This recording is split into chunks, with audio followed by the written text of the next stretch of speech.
ওয়ালা যিকরুল্লাহি আকবার, তুমি যদি নামাজ পড়ো এটা হবে তোমার সবচেয়ে বড় জিকির। সুবহানাল্লাহ। ওয়ালা যিকরুল্লাহি আকবার, নামাজ সবচেয়ে বড় জিকির। নামাজ কি? নামাজ কি? আবার বলেন নামাজ কি? আবার বলেন নামাজ কি? ওহো, নামাজের পুরস্কার নগদ পুরস্কার, নামাজের নগদ পুরস্কার। দিয়াআন লিল ওয়াজহি, চেহারাটাকে সুন্দর করে দেয়। 2 নাম্বার নূরান লিল কলবি, হৃদয়টাকে আলোকিত করে দেয়। 3 নম্বরে সাআতান ফিল মাস, জীবনকে বরকতে বরকতে ভরে দেয়। জীবনকে বরকতে বরকতে ভরে দেয়। বলেন জীবনকে। 4 নম্বরে সিহাতান ফিল বাদান, শরীরটাকে সুস্থতার জীবন দান করেন। সুবহানাল্লাহ সুবহানাল্লাহ। আর 5 নম্বরে মুহাব্বাতান ফি কুলুবিল খালকি, সমস্ত মাখলুক তাকে ভালোবাসেন। সুবহানাল্লাহ। সমস্ত মাখলুক তাকে কি করে? সমস্ত মাখলুক তাকে ভালোবাসে। নামাজের পুরস্কার। হায় হায় হায় হায়, কবে পড়বেন নামাজ? বলেন কবে? আজ থেকে ইনশাআল্লাহ। আসার সময় এত মানুষ বাইরে ছিল কেন? জামাতের বাইরে এত মানুষ ছিল কেন আসার সময়? মসজিদের বাইরে, মাঠের বাইরে এত মানুষ ছিলেন কেন? কেন?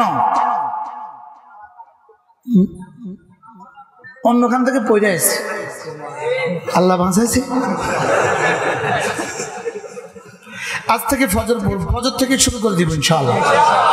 বলেন ইনশাআল্লাহ। আমি যেন জিজ্ঞেস করলাম, ইয়া রাসূলুল্লাহ, ফজরের নামাজ পড়লে কি কি দিবেন একটু বলেন তো।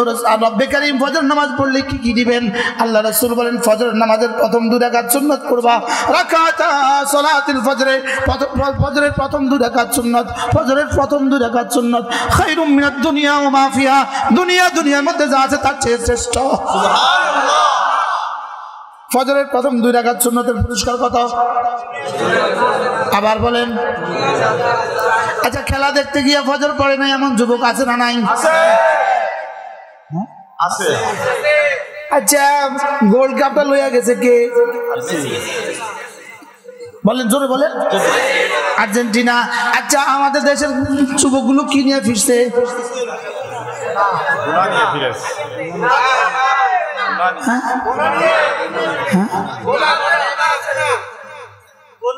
কি নিয়ে ফিরছে?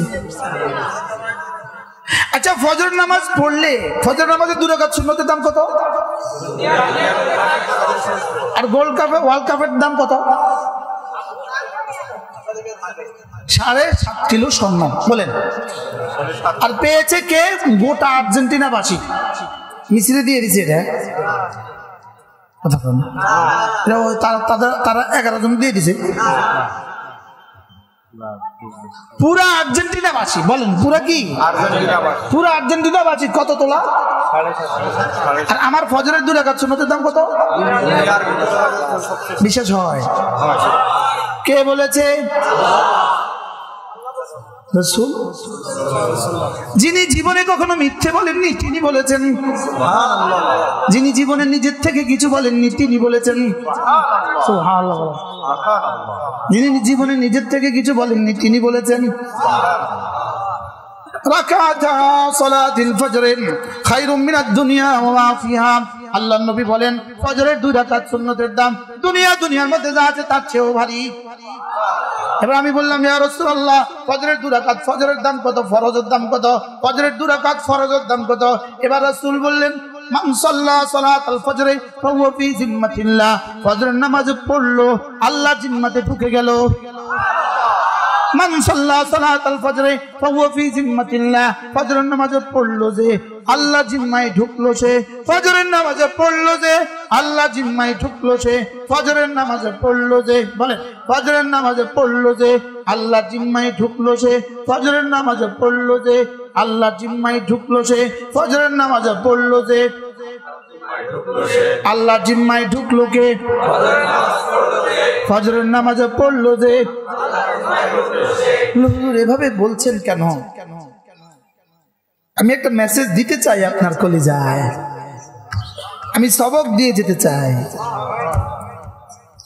ফজরের নামাজে পড়লো যে আল্লাহ জিম্মায় ঢুকলো সে, ফজরের নামাজে পড়লো যে আল্লাহ জিম্মায় ঢুকলো সে।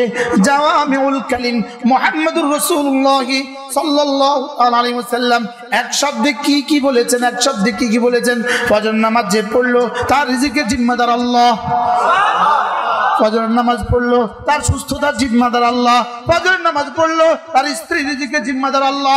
যে নারী পড়লো তার স্বামীর জিম্মাদার আল্লাহ। ফজরের নামাজ পড়লো তার সন্তানদের জিম্মাদার আল্লাহ। ফজরের নামাজ পড়লো তার দুনিয়ার জিম্মাদার আল্লাহ, তার মওতের জিম্মাদার আল্লাহ, তার কবরের জিম্মাদার আল্লাহ, তার হাসরের জিম্মাদার আল্লাহ, তার ফুলসরাতের জিম্মাদার আল্লাহ, তার মিজানের জিম্মাদার আল্লাহ, তার জান্নাতের জিম্মাদার আল্লাহ।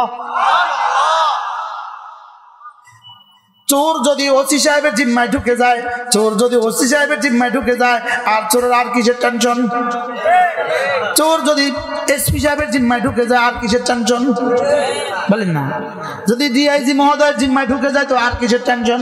যদি আইজি মহোদয়ের জিম্মায় ঢুকে যায় তো আর কিসের টেনশন? স্বরাষ্ট্রমন্ত্রী মহোদয়ের জিম্মায় ঢুকে যায় তো আর কিসের টেনশন? যদি রব্বে কারিমের জিম্মায় ঢুকে যায়, রব্বে আরশ আজিমের জিম্মায় ঢুকে যায়, আর কিসের টেনশন? পড়বো তো ইনশাআল্লাহ। ফজরের নামাজও পড়লো যে আল্লাহ জিম্মায় ঢুকলো সে, ফজরের নামাজও পড়লো যে আল্লাহ জিম্মায় ঢুকলো সে। এজন্য আলহামদুলিল্লাহ করোনার এত পাবন্দির সময়, করোনার এত রেস্ট্রিকশনের সময় আমাদের ইমাম মুয়াজ্জিন কিন্তু মসজিদে হাজির। এই দুই বেচারার উপরে কি পরিমাণ সাজাটা না আমরা দিলাম।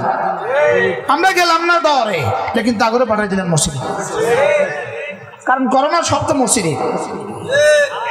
আপনি যান, আমার ডর লাগে। মুয়াজ্জিন সাহেব আপনি যান, আর তিনজন আপনার পছন্দের তিনজন খাদেম লন, আপনারা পাঁচজন থাকেন। আপনারা কি থাকেন বলেন? আলহামদুলিল্লাহ। কত পার্সেন্ট ইমাম মারা গেছে করোনা? 0%। হ্যাঁ, করোনায় কত পার্সেন্ট মুয়াজ্জিন মারা গেছে? কতজন? আপনাদের ঝিনাইদহে কতজন মারা গেছে? হ্যাঁ, ওই বেচারারও যে দিন মসজিদে পড়াইয়া। হুজুর আমি যাইতাম না, আপনি পড়াই দেন নামাজ। আমাদের কুমিল্লা এক মসজিদের সভাপতি ইমাম সাহেব আপনাকে বারবার বলছি, আপনি কেন 5 জনের বেশি নামাজ পড়াচ্ছেন? আমি পড়বো না নামাজ। উনি আজান, আসরের নামাজ, জোহরের নামাজ উনি নামাজ না পড়ে বাইরে গেছে। উনি বাইরে বাসা যাওয়ার আগে করোনা ওনার ঘরে বসে গেছে, বুঝেন নাই? উনি বাসায় যাওয়ার আগে উনি ক্যাম্পাসেই থাকে, মসজিদের ইউনিভার্সিটির মসজিদ, উনি ওই মসজিদেই ক্যাম্পাসেই থাকে ফ্যামিলি। উনি মসজিদের থেকে নামাজ না পড়ে ঘরে গেছে। ঘরে যাওয়ার আগে করোনা দিয়ে তো সার বাড়িতে আছেন, ধরছে করোনা। 3 দিনের দিন ঢাকা, 14 দিনের দিন লাশ। বুঝেন না কথা মনে হয়? আর যিনি নামাজ পড়াইছেন তিনি এখনো আছেন আগের মতোই। কি মান সাল্লা সালাতাল ফজর ফাহুয়া ফি জিম্মাতিল্লাহ, মান সাল্লা সালাতাল ফজর ফাহুয়া ফি জিম্মাতিল্লাহ। ফজরের নামাজ পড়লো যে আল্লাহ জিম্মায় ঢুকলো সে। মনে থাকবে তো? আল্লাহ হুজুর আমি ছন্দ দিয়া দিচ্ছি যেন মন্দ ছন্দগুলো দিল থেকে বের হয়ে যায়। এজন্য কি দিয়ে দিচ্ছি বলেন? ছন্দ দিচ্ছি কেন? মন্দ ছন্দগুলো যেন কি ফজরের নামাজে পড়লো যে আল্লাহ জিম্মায় ঢুকলো কে? পড়বো তো?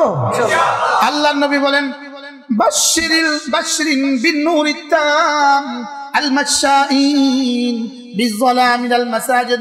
রাসূল বলেন 2 অন্ধকারে যারা মসজিদে আসা যাওয়া করে তাদেরকে পরিপূর্ণ নূরে সুসংবাদ দিয়ে দাও।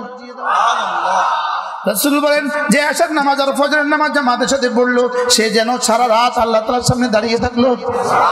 কান্নাহু কামা সাইরাল লাইল, সে যেন সারা রাত আল্লাহ তাআলার সামনে দাঁড়িয়ে থাকলো। পড়বো তো ইনশাআল্লাহ? ফজর নামাজ আজ থেকে পড়ব, বলেন ইনশাআল্লাহ। স্যার হাত থাকুক, ফজরের আজান দিলে নামাবো ইনশাআল্লাহ, বলেন ইনশাআল্লাহ। এখান থেকে সোজা গিয়ে মসজিদে গিয়ে ফজর নামাজ পড়ে তারপরে বাড়ি যাবো ইনশাআল্লাহ। পড়বো তো নামাজ ইনশাআল্লাহ। না ফজর নামাজ বলেন, আবার বলেন ফজরের নামাজ, ফজরের নামাজ, ফজরের নামাজ, ফজরের নামাজ, ফজরের নামাজ কবে থেকে? ইনশাআল্লাহ, ইনশাআল্লাহ। আবার জান্নাতে দেখা হবে। ছুটে এসে বলবেন হুজুর কাম তো হয়ে গেছে, যা যা বলেছেন সব পেয়ে গেছি।